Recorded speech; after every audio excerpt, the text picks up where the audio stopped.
ఉపాధి హామీ పనుల్లో వెండి నాణేలు ఉంగరాలు బయటపడ్డాయి.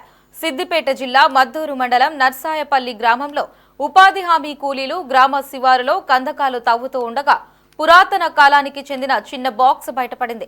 కూలీలు బాక్స్ ను తెరిచి చూడగా 20 వెండి నాణేలు 2 ఉంగరాలు లభ్యమయ్యాయి. సమాచారాన్ని పోలీసులు రెవెన్యూ అధికారులకు తెలియజేయడంతో అక్కడకు వచ్చి తవ్వకాలు జరిపిన ప్రదేశాన్ని పరిశీలించారు. సరే సరే ఒకసారి ఎన్ని కాయిన్స్ ఉన్నాయో కౌంట్ చేద్దాం. ఒక్క నిమిషం.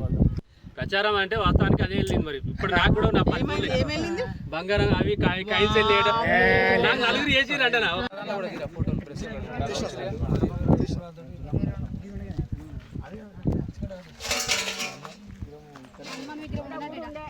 ఇన్ఫర్మేషన్ రాగానే వచ్చిన లేదు